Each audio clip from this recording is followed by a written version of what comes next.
Voilà, à Kinshasa comme à l'intérieur du pays, les élèves vont retrouver les chemins de l'école le lundi prochain, le lundi 12 octobre. Et nous allons en parler avec notre invité de ce soir, Patriarche Lohola Ekofo, député national. Bienvenue. Merci beaucoup, Monsieur Crispin, et bonsoir à tous les téléspectateurs qui nous suivent à ce moment. Merci d'avoir accepté l'invitation de Télé 50. La République démocratique du Congo va connaître la rentrée scolaire le 12 octobre de l'année en cours, donc le lundi prochain. Mais les défis qui attendent la rentrée scolaire d'après Covid, on en parle aujourd'hui. Mais on va mettre l'emphase sur l'égalité des chances, l'égalité des traitements des enseignants, l'égalité de ces personnes qui ont toujours donné de la matière grise aux enfants. Est-ce qu'on doit aujourd'hui penser qu'il faut différencier les parents de Kinshasa de l'intérieur, les enseignants? Merci beaucoup pour m'avoir associé à ces débats très riches. Et c'est très important que nous puissions chercher à donner des pistes et des solutions, bien des pressions sur cette question, parce que, vous savez, ce n'est pas aujourd'hui qu'on parle de l'égalité des chances. Mais ici, nous mettons l'accent sur l'égalité des chances et nationalisme. Pourquoi? Parce que quand vous lisez les lois de la République, vous pouvez aussi lire certains documents de l'enseignement primaire, secondaire ou universitaire, on parle de l'égalité des chances, mais cette égalité, c'est entre filles et garçons. Mais moi ici, je parle filles et garçons, ça c'est la perception de l'Occident qui, pour lui, il s'est dit que les filles étudient moins que les garçons et elles étudient dans les conditions plus difficiles que les garçons. Mais nous disons l'égalité des chances pour tout enfant, tout élève, c'est-à-dire que l'élève de Kinshasa, Lubumbashi, donc en bref, les élèves de la ville soient au même niveau que nos élèves de Bwende, de Bokungu, d'Ituri à l'intérieur des provinces, de Lissala, ainsi de suite. Donc, on doit penser à ce que le gouvernement, parce que si vous lisez les lois de la République, et là je vais à l'article 45, si je ne me trompe pas, donc l'État doit garantir un environnement équitable à tous les enfants. Mais ce n'est pas... Quand on parle de l'égalité, oui. Cette question je l'ai posée parce que j'ai rencontré les enseignants de Kinshasa qui, eux aussi, ne sont pas d'accord avec leur traitement. Selon eux, les salaires payés ne leur permettent pas de nouer les deux bouts du mois. C'est-à-dire le niveau de vie est tellement élevé que l'argent payé par l'État congolais ne remplit pas tout le besoin des enseignants. Et l'enseignant congolais, surtout l'enseignant de la capitale, commence à regretter même l'époque où on vivait avec les contributions des enseignants. C'est la réalité sur terrain. Est-ce que vous comprenez cela? Oui. Monsieur Crispin, là, c'est une autre question qui est différente de la question qui est la question principale de notre discussion de ce soir. Vous savez, les niveaux de vie, donc les salaires qu'on accorde aux enseignants, ce n'est pas seulement aux enseignants, mais aux fonctionnaires de l'État, ces salaires sont connus de tout le monde, sont maigres. Et là, ce n'est pas tout simplement parce que ces gens, pour ceux qui habitent la ville, mais les salaires sont maigres pour tout le monde. Mais notre question, donc la question de voir à la hausse des salaires, ça concerne tout le monde.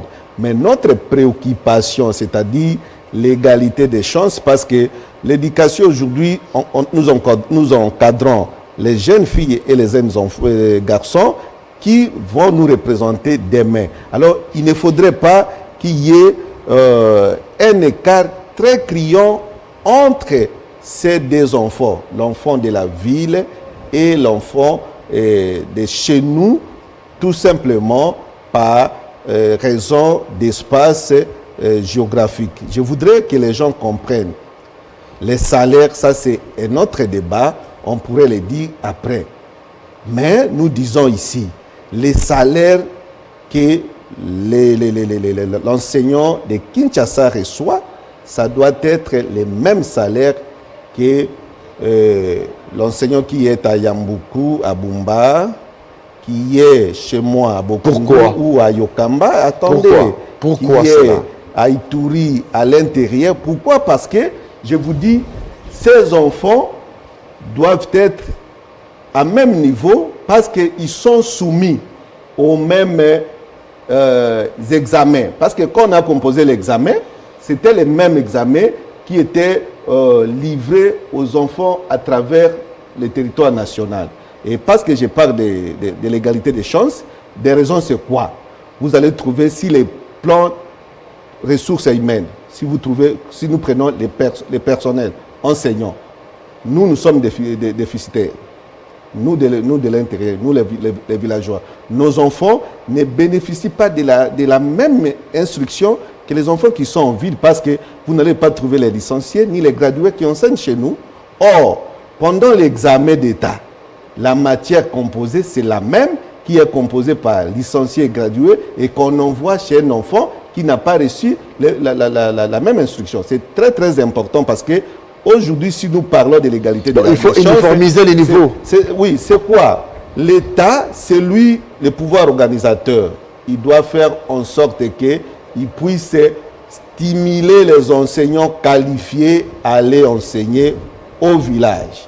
Parce que moi qui vous parle, j'avais aussi, nous sommes presque la dernière promotion qui, au village, avions reçu les enseignements des licenciés et des gradués. Après, à un moment donné, c'était le royaume des D6 et des EAP et des D4 parce qu'aujourd'hui, on ne sait pas qui enseigne chez nous. Ils ne sont pas enseignants. Ils sont enseignants tout simplement parce qu'ils ont été recrutés et CECOPE les a pris, mais ils ne sont pas enseignants parce que depuis très longtemps, je vous ai dit, on va mener un débat ici sur la qualité pour qu'on soit appelé enseignant parce que cela suppose une formation spécifique. Ce n'est pas que vous avez fait la médecine ou vous avez fait la biochimie, quand vous terminez la chimie, quand vous terminez, on vous appelle enseignant de chimie au secondaire, ou vous avez fait l'agronomie, quand vous terminez automatiquement, vous devenez enseignant des humanités agricoles. Non, enseignant, c'est une vocation et qui doit être soumise à une formation spécifique. Et aujourd'hui, au Congo, cela n'est pas respecté. Mais revenons à nos moutons. Je disais l'égalité des chances, c'est-à-dire si nous prenons les ressources humaines, l'enseignant de la ville, ce n'est pas le même enseignant qui est chez moi.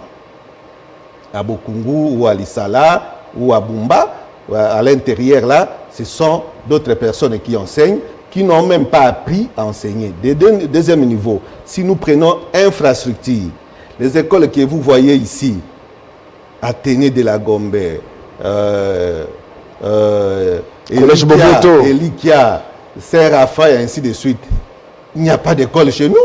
Les enfants étudient sous les arbres et ainsi de suite. Infrastructure, équipement. Vous savez, quand vous prenez les examens d'État, je vais vous dire une chose. Les examens d'État ici, je vais commencer à saluer le président de la République parce que c'est lui le patron des institutions publiques et aussi le ministre Bakonga. Parce que c'est ce soir qu'on vient de publier les résultats des examens d'État pour notre province et spécialement ma province de la Tchouapa. Mais en général, ce sont des bons résultats, bien qu'on n'a pas fait les mêmes scores. Et les scores ici, c'est pour m'appuyer parce que comme on n'a pas les enseignants n'ont pas le même niveau, il se pose un problème, mais il ne manque pas de génie. Il y a Alphonse Efulaka qui a obtenu 76. Il est où? Dans un village, un petit village, Lombiolo, à Befale. Et je connais là, ça c'est dans le territoire de Befale, secteur de le chef-lieu c'est Montponon de Doualé, il n'y a pas d'enseignants. Mais quand on est génie, on se distingue quand on veut, à n'importe quand. Mais il y a quelqu'un qui, dans un village où il n'y a pas un qualifié, mais il est lauréat. Vous voyez, et que si chez nous, l'État pouvait faire que nous ayons les mêmes conditions qu'ici, on serait... écoutez un peu, parce que vous allez trouver ici qu'on a publié, il y avait beaucoup de lauréats. 90, 70, autant. Mais le problème, c'est quoi? Parce que ces examens, d'ailleurs, parce que j'ai parlé des ressources humaines et j'ai parlé des infrastructures, et quand il faut parler de l'équipement, vous savez, chez nous, je prends la province de la Djouap. Et c'est la province d'origine du ministre d'État, Willy Bakonga, que je venais de saluer. En passant, vous savez qu'il y a des élèves qui ont étudié et leur première fois de voir l'item, c'est à l'examen d'État. Où ce n'est pas seulement l'item, mais un texte saisi à l'ordinateur. Vous allez y croire. La première fois que les élèves rencontrent ou voient un texte saisi à l'ordinateur chez nous, c'est pendant les examens d'État. Et pour terminer, je vais vous illustrer un cas. Les examens d'État, ce sont des évaluations que nous appelons les évaluations qualifiées, des examens externes. C'est quoi? Ce sont des examens supposés où l'examinateur n'est pas connu et c'est cette personne que vous ne connaissez pas qui évalue sur des matières supposées connues. Mais lorsque nous avons les enseignants qui ne sont pas qualifiés, les programmes, l'évaluateur, il est soumis à suivre les programmes. Nos élèves, est-ce qu'ils se retrouvent dans ce qui se passe correctement? Ça, c'est un problème. D'aider, si le plan logistique, quelqu'un qui est né, grandi, il n'a pas rencontré un texte. Comment les Français s'enseignent chez nous? C'est avec un vieux cahier que l'enseignant avait reçu et il avait copié les textes. C'est les mêmes textes dans ces vieux cahiers en lambeaux qui fait passer au tableau. Et c'est dans ces conditions que les gens étudient. Et finalement, devant l'item, vous savez, en pédagogie, ces examens se diffèrent des examens internes.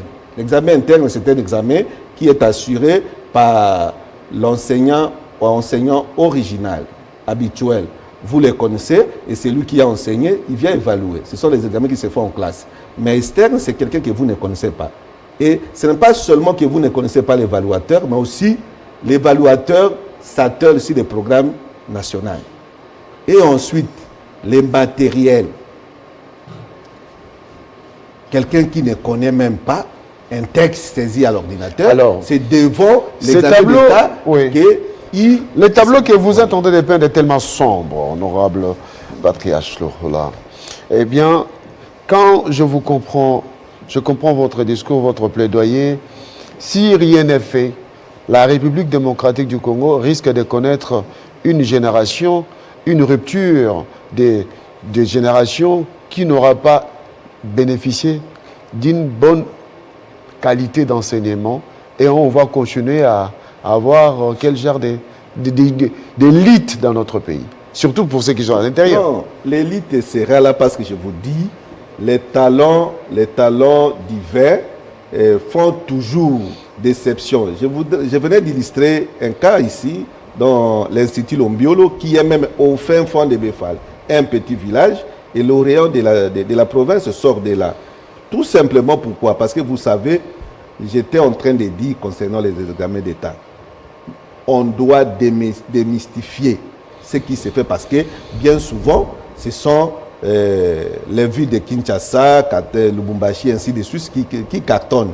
Tout simplement parce que, les compositeurs de ces examens, ce sont les enseignants de ces élèves. Parce que les examens d'État ne viennent pas du ciel.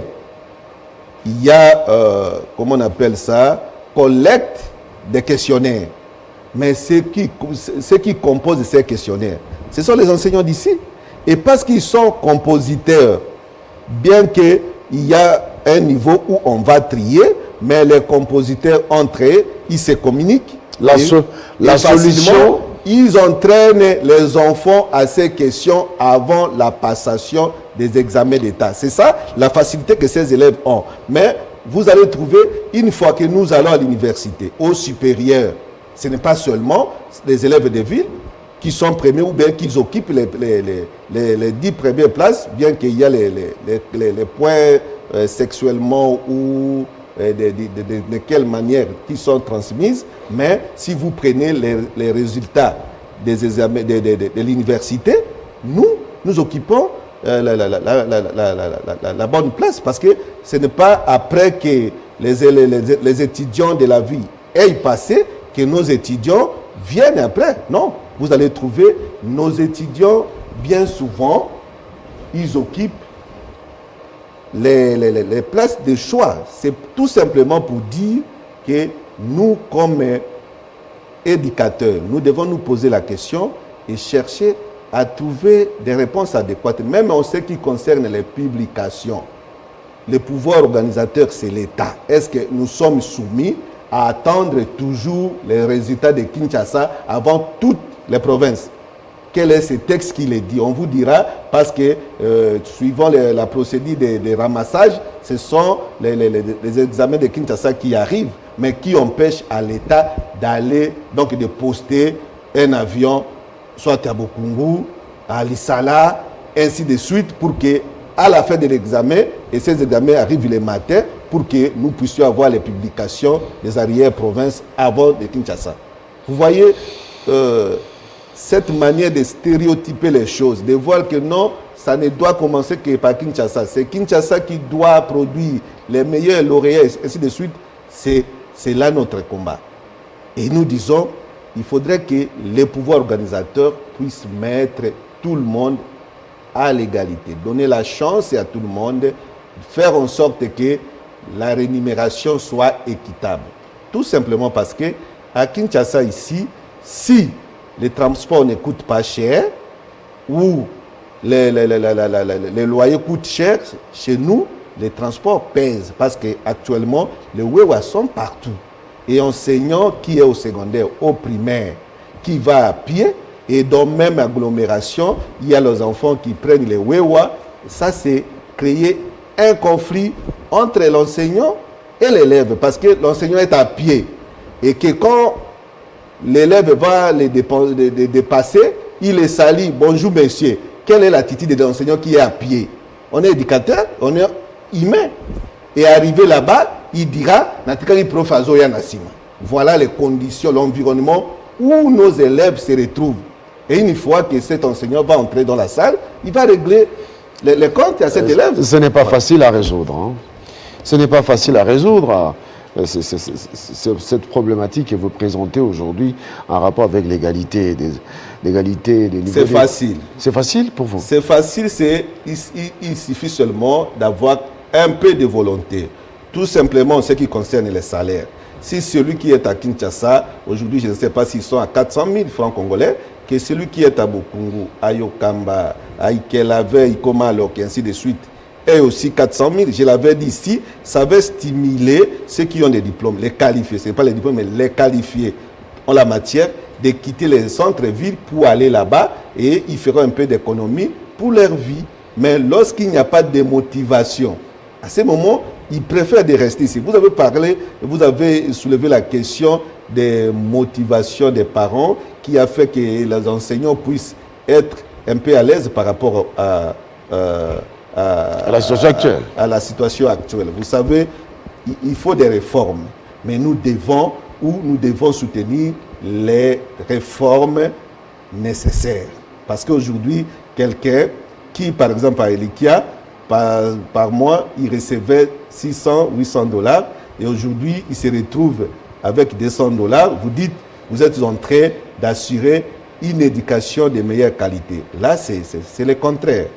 Alors, ce qui nous a manqué, c'est quoi? Il a manqué au gouvernement une étude minutieuse pour voir qu'est-ce qu'il peut trouver comme solution. Parce que un parent qui envoie son enfant à Elikia, à Boboto, dans ces grandes écoles, c'est un parent qui a des moyens et il n'a pas besoin du soutien de l'État. l'État devait subvenir aux besoins des parents pauvres qui manquent des moyens pour envoyer les enfants à l'école. D'ailleurs, même c'est ça, la source de la gratuité. C'est pour permettre à tout enfant d'aller à l'école. Mais lorsque moi j'ai mes moyens, qui font que j'envoie l'enfant à l'école, je ne vous demande pas de me secourir. Vous venez en secours. Pourquoi? Ce que vous faites pour moi sans moi et contre moi. L'égalité. Voilà, ça, merci beaucoup, honorable Patriarche Lola, qui a présenté les tableaux sombres par rapport à l'égalité des traitements des enseignants de la République démocratique du Congo, de la capitale et de l'intérieur, doivent être traités égalitairement pour permettre l'émulation. Pourquoi pas voir les enseignants quitter la capitale pour aller enseigner à l'intérieur, mais aussi les infrastructures qui doivent être améliorées pour permettre aux enfants d'étudier dans de meilleures conditions. Merci beaucoup, Patriarche. Les derniers mots, nous demandons aux parents d'envoyer les enfants à l'école dès lundi prochain parce que là, on n'a pas une autre richesse que nos enfants. Et nos enfants constituent la richesse si seulement ils vont à l'école. Et ici, spécialement, je suis député national avec une base qui est Bokungu. Je demande à la population de Bokungu de soutenir les enfants à l'école parce que sans l'école, nous autres aussi, nous ne serions pas, et de respecter les gestes barrières qui aujourd'hui sont minimisés, et nous, de notre part, nous allons nous battre à côté des autres. Ici, je pense au sénateur Guy Luando qui a une fondation pour essayer de voir comment on peut mobiliser les désinfectants et tout ce qu'il faut pour envoyer dans les agglomérations telles que Bokungu Centre, Yemo, Boulkutu, là où il y a les enfants, pour éviter la propagation de la pandémie. Merci. Et les enfants puissent vivre une année scolaire meilleure. Normal. Merci. Merci beaucoup. Et cette fois-ci, nous marquons une petite pause. On se retrouve dans quelques instants pour avoir d'autres invités qui sont là pour la problématique des Minembwe. Tout de suite. Bien qu'en Tanzanie, en ce moment ici, c'est la campagne électorale, les gens sont consacrés à l'avenir de leur pays, au développement, aux grands projets de leur pays. Mais ici, nous passons le temps dans des polémiques, dans des discussions oiseuses, dans des spéculations, dans le chahut nocturne, diurne, de chantage. Et c'est chaque jour qu'il y a une insolite politique en RDC. La différence entre les politiciens et l'homme d'État, c'est que le politicien se préoccupe de l'élection prochaine, tandis que l'homme d'État, lui, se préoccupe bien entendu du développement, du sort de la population. Nous sommes dans une session essentiellement budgétaire. C'est en ce moment ici que nous devons cogiter sur les possibilités de pouvoir, bien entendu, améliorer les conditions sociales de nos populations que nous représentons, parce que c'est le moment, en fait, après la crise de Covid-19, comment nous pouvons relever cette situation désormais